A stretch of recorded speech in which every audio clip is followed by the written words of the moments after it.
अस्य श्री शिवसहस्रनामस्तोत्र महामन्त्रस्य उपमन्यु ऋषिः अनुष्ठुप् छन्दः श्री सांब सदाशिवो देवता स्थिरस्थाणुरिति बीजं श्रीमान् श्रीवर्धनो जगत् इति शक्तिः देवाधिपति इति कीलकम् श्री सांब सदाशिव प्रसाद सिद्ध्यर्थे जपे विनियोगः ध्यानम् शान्तं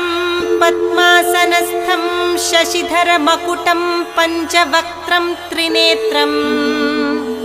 शूलं वज्रं च खड्गं परशुमभयदं दक्षभागे वहन्तम् नागं पाशं च घण्टां डमरुकसहितां चाङ्गुशं वामभागे नानालङ्कारयुक्तं स्फटिकमणिनिभं पार्वतीशं नमामि।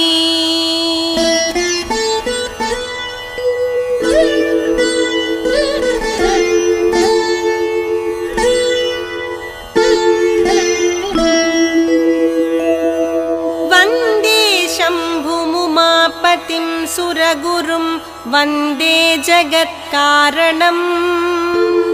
वन्दे पन्नगभूषणं मृगधरं वन्दे पशूनां पतिं वन्दे सूर्यशशाङ्कवह्निनयनं वन्दे मुकुन्दप्रियं वन्दे भक्तजनाश्रयं च वरदं वन्दे शिवं शङ्करम्। अथ श्री शिवसहस्रनामस्तोत्रम्। ॐ स्थिरस्थाणुप्रभुर्भीम प्रवरो वरदो वरः सर्वात्मा सर्वविख्यातः सर्वकरो भवः जटी चर्मी शिखण्डी च सर्वाङ्गः सर्वभावनः हरश्च हरिणाक्षश्च सर्वभूतहरप्रभुः प्रवृत्तिश्च निवृत्तिश्च नियतः शाश्वतो ध्रुवः श्मशानवासी भगवान् खचरो गोचरोर्दनः अभिवाद्यो महाकर्मा तपस्वी भूतभावनः उन्मत्तवेषप्रच्छन्न सर्वलोकप्रजापतिः महारूपो महाकायो वृषरूपो महायशाः महात्मा सर्वभूतात्मा विश्वरूपो महाहनुः लोकपालोन्दर्हितात्मा प्रसादो हयगर्दभिः पवित्रञ्च महांश्चैव नियमो नियमाश्रितः सर्वकर्मा स्वयंभूत आदिरादिकरो निधिः सहस्राक्षो विशालाक्षः सोमो नक्षत्रसाधकः चन्द्रसूर्यः शनिकेतुर्ग्रहो ग्रहपतिर्वरः अत्रिरत्र्या नमस्कर्ता मृगबाणार्पणो नगः महातपा घोरतपा अदीनो दीनसाधकः संवत्सरकरो मन्त्रप्रमाणं परमं तपः योगी योज्यो महाबीजो महारेता महाबलः सुवर्णरेता सर्वज्ञः सुबीजो बीजवाहनः दशबाहुस्त्वनिमिषो नीलकण्ठ उमापतिः विश्वरूपः स्वयं श्रेष्ठो बलवीरो बलो गणः गणकर्ता गणपतिर्दिग्वासा काम एव च मन्द्रवित्परमो मन्द्र सर्वभावकरो हरः कमण्डलुधरो धन्वी बाणहस्तकपालवान् अशनीशतघ्नी खड्गी पट्टिशीचायुधी महान् श्रुवहस्तः सुरूपश्च तेजस्तेजस्करो निधिः उष्णीषी च सुवक्त्रश्च उदग्रो विनतस्तथा दीर्घश्च हरिकेशश्च सुतीर्थः कृष्ण एव च शृगाल सिद्धार्थो मुण्ड सर्वशुभङ्करः अजश्च बहुरूपश्च गन्धधारी कपर्द्यपि ऊर्ध्वरेता ऊर्ध्वलिङ्ग ऊर्ध्वशायी नभस्थलः त्रिजटी चीरवासाश्च रुद्रसेनापतिर्विभुः अहश्चरो नक्तञ्चरस्तिग्ममन्युसुवर्चसः गजः दैत्यः कालो लोकधाता गुणाकरः सिंहशार्दूलरूपश्च आर्द्रचर्माम्बरावृतः कालयोगी महानाद सर्वकामश्चतुष्पथः निशाचरप्रेतचारी भूतचारी महेश्वरः बहुभूतो बहुधर स्वर्भानुरमितो गतिः नृत्यप्रियो नित्यनर्तो नर्तकः सर्वलालसः घोरो महातपा पाशो नित्यो गिरिरुहो नभः सहस्रहस्तो विजयो व्यवसायो ह्यतन्द्रितः अधर्षणो दर्शनात्मा यज्ञः कामनाशकः दक्षयागापहारी च सुसहो मध्यमस्तथा तेजोपहारी बलः मुदितोऽर्थो जितो वरः गम्भीरघोषो गम्भीरो गम्भीरबलवाहनः न्यग्रोधरूपो न्यग्रोधो वृषकर्णस्थितिर्विभुः सुतीक्ष्णदशनश्चैव महाकायो महाननः विश्वक्सेनो हरिर्यज्ञ संयुगापीडवाहनः तीक्ष्णतापश्च हर्यश्व सहायकर्मकालवित् विष्णुप्रसादितो यज्ञ समुद्रो बडवामुखः हुताशनसहायश्च प्रशान्तात्मा हुताशनः उग्रतेजा महातेजा जन्यो विजयकालवित् ज्योतिषामयनं सिद्धि सर्वविग्रह एव च शिखी मुण्डी जटी ज्वाली मूर्तिजो मूर्धगो बली वेणवीपणवीताळी खली कालकटङ्कटः नक्षत्रविग्रहमतिर्गुणबुद्धिर्लयोगमः प्रजापतिर्विश्वबाहुर्विभागः सर्वगोमुखः विमोचनः सुसरणो हिरण्यकवचोद्भवः मेढ्रजो बलचारी च महीचारी श्रुतस्तथा सर्वतूर्यनिनादी च सर्वतोभ्यः परिग्रह व्याळरूपो गुहावासी गुहो माली तरङ्गवित् त्रिदशस्त्रिकालदृक्कर्म सर्वबन्धविमोचनः बन्धनस्त्वसुरेन्द्राणां युधि शत्रुविनाशनः सांख्यप्रसादो दुर्वासा सर्वसाधुनिषेवितः प्रस्कन्दनो विभागज्ञो अतुल्यो यज्ञभागवित् सर्ववासः सर्वचारी दुर्वासा वासवोमरः हैमो हेमकरो यज्ञ सर्वधारी धरोत्तमः लोहिताक्षो महाक्षश्च विजयाक्षो विशारदः संग्रहो निग्रहकर्ता सर्पचीरनिवासनः मुख्यो अमुख्यश्च देहश्च काहळी सर्वकामदः सर्वकालप्रसादश्च सुबलो बलरूपधृक् सर्वकामवरश्चैव सर्वदः सर्वतोमुखः आकाशनिर्विरूपश्च निपातीह्यवशखगः रौद्ररूपोऽंशुरादित्यो बहुरश्मिः सुवर्चसी वसुवेगो महावेगो मनोवेगो निशाचरः सर्ववासी श्रियावासी उपदेशकरोकरः मुनिरात्मनिरालोक सम्भग्नश्च सहस्रदः पक्षी च पक्षरूपश्च अतिदीप्तो विशाम्पतिः उन्मादो मदनकामो ह्यश्वत्थोऽर्थकरो यशः वामदेवश्च वामश्च प्राग्दक्षिणश्च वामनः सिद्धयोगी महर्षिश्च सिद्धार्थः सिद्धसाधकः भिक्षुश्च भिक्षुरूपश्च विपणो मृदुरव्ययः महासेनो विशाखश्च षष्टिभागो गवाम्पतिः वज्रहस्तश्च विष्कम्भी चमूस्तम्भन एव च वृत्तावृत्तकरस्तालो मधुर्मधुकलोचनः वाचस्पत्यो वाजसनो नित्यमाश्रमपूजितः ब्रह्मचारी लोकचारी सर्वचारी विचारवित् ईशान ईश्वरकालो निशाचारी पिनाकवान् निमित्तस्थो निमित्तञ्च नन्दिर्नन्दिकरो हरिः नन्दीश्वरश्च नन्दी च नन्दनो नन्दिवर्धनः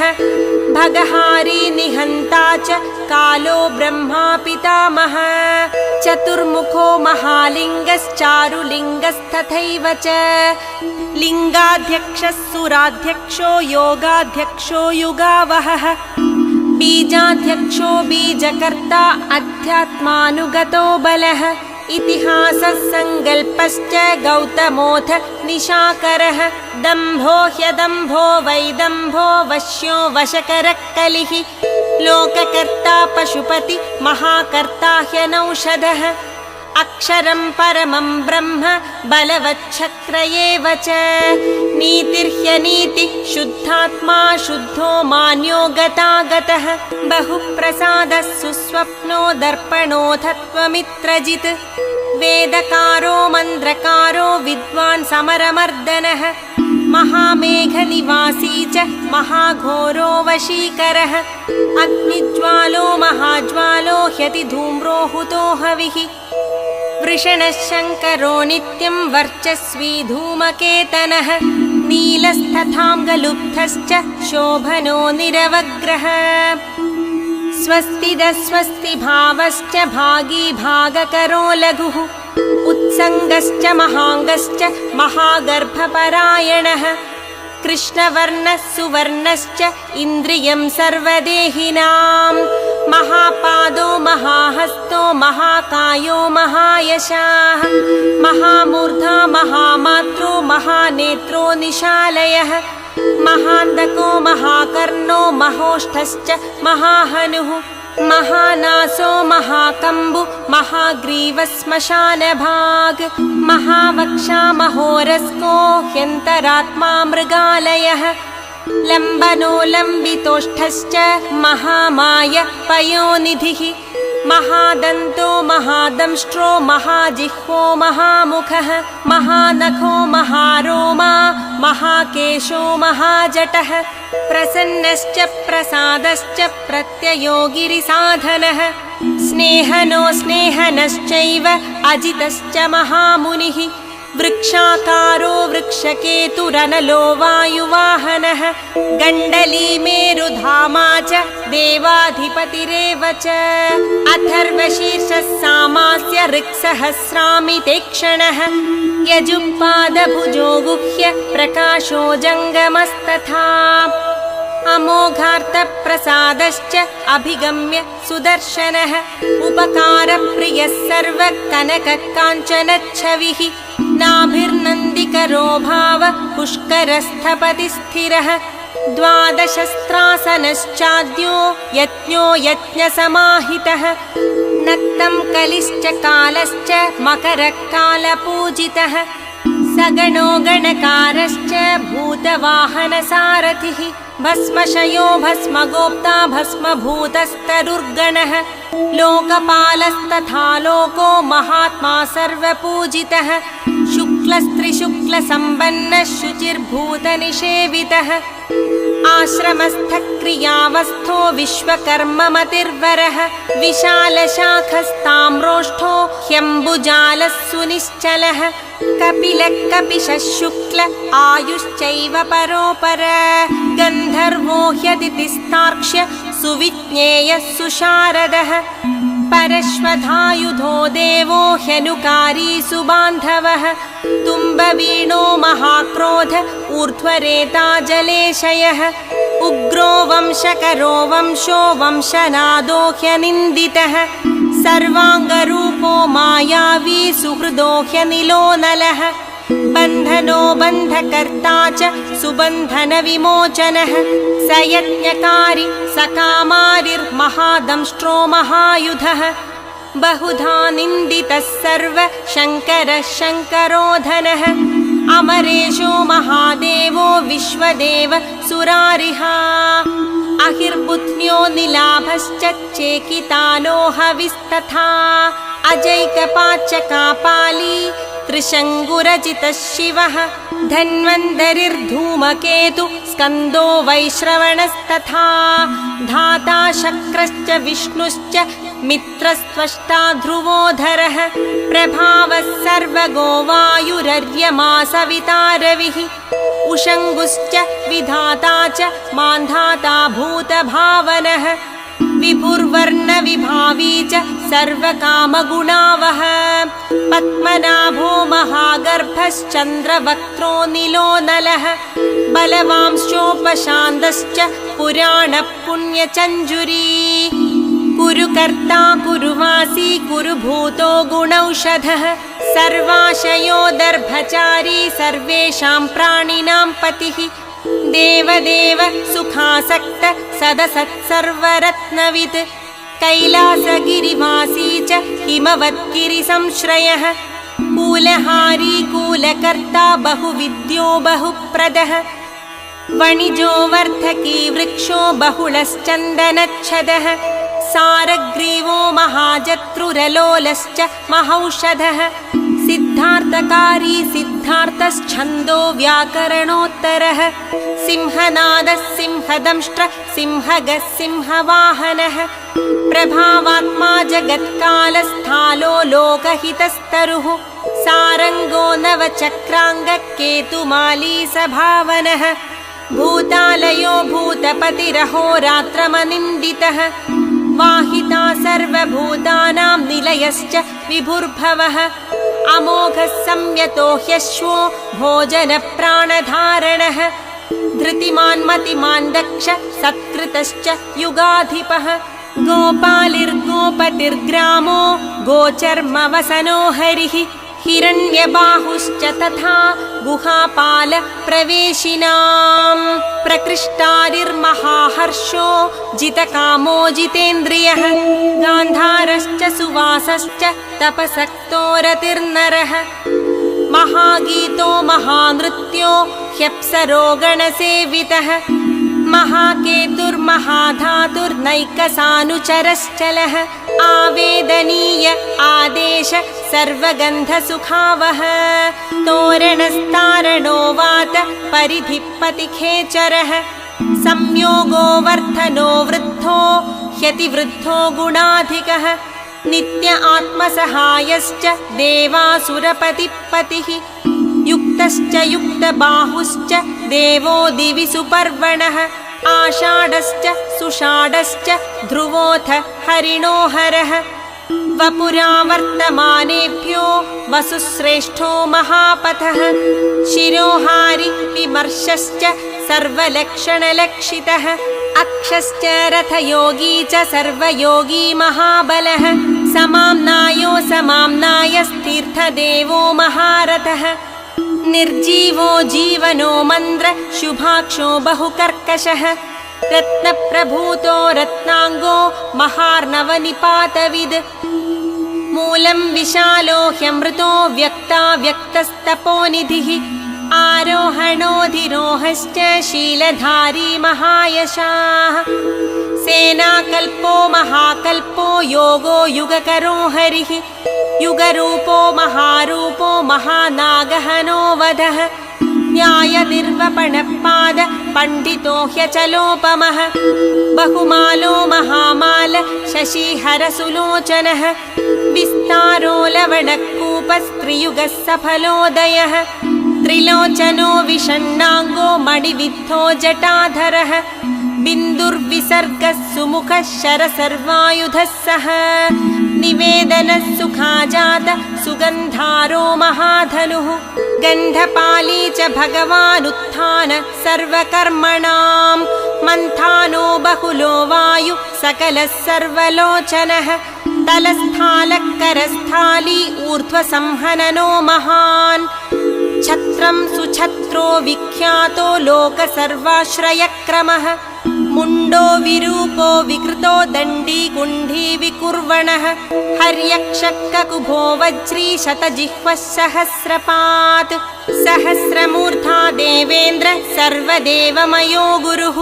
सहस्रबाहुः सर्वाङ्ग शरण्यः सर्वलोककृत् पवित्रं त्रिककुन्मन्त्रः कनिष्ठः कृष्णपिङ्गलः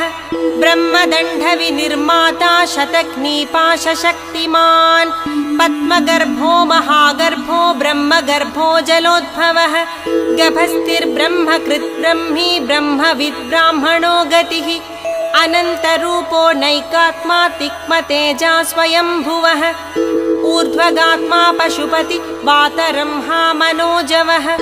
चन्दनी पद्मनालाग्र सुरभ्युत्तरणो नरः कर्णिकार महास्रग्वी नीलमौली पिनाकधृत् उमापतिरुमाकान्दो जाह्नवी धृतुमाधवः वरो वराहो वरदो वरेण्य सुमहास्वनः महाप्रसादो दमन शत्रुहा श्वेतपिङ्गलः पीतात्मा परमात्मा च प्रियतात्मा प्रधानधृत् सर्वपार्श्वमुखस्त्र्यक्षो धर्मसाधारणो वरः चराचरात्मा सूक्ष्मात्मा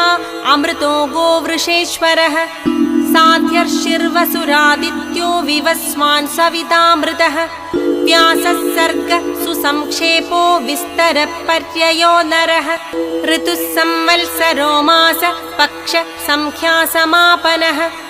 कलाकाष्ठालवामात्रा मुहूर्ताः क्षपाक्षणाः विश्वक्षेत्रं प्रजाबीजं लिङ्गमाद्यः सुनिर्गमः सदसद्व्यक्तमव्यक्तं पिता माता पितामहः स्वर्गद्वारं प्रजाद्वारं मोक्षद्वारं त्रिविष्टपं निर्वाणं ह्लादनश्चैव ब्रह्मलोकः परागतिः देवासुरविनिर्माता देवासुरपरायणः देवासुरगुरुर्देवो देवासुरनमस्कृतः देवासुरमहामात्रो देवासुरगणाश्रयः देवासुरगणाध्यक्षो देवासुरगणाग्रणी देवादिदेवो देवर्षि देवासुरवरप्रदः देवासुरेश्वरो विश्वो देवासुरमहेश्वरः सर्वदेवमयो चिन्त्यो देवतात्मात्मसम्भवः उद्भित्रिविक्रमो वैद्यो विरजो नीरजोमरः ईड्यो हस्तीश्वरो व्याघ्रो देवसिंहो नरर्षभः विबुधोग्रवरः सूक्ष्मः सर्वदेवस्तपोमयः सुयुक्तः शोभनो वज्री प्रासानां प्रभवो व्ययः गुहः कान्तो निजः सर्गः पवित्रं सर्वपावनः शृङ्गी शृङ्गप्रियो बभ्रू राजराजो निरामयः अभिरामः सुरगणो विरामः सर्वसाधनः ललाडाक्षो विश्वदेवो हरिणो ब्रह्मवर्चसः स्थावराणां पतिश्चैव नियमेन्द्रियवर्धनः सिद्धार्थसिद्धभूतार्थो चिन्त्यः सत्यव्रतः शुचिः व्रताधिपः परं ब्रह्म भक्तानां परमागतिः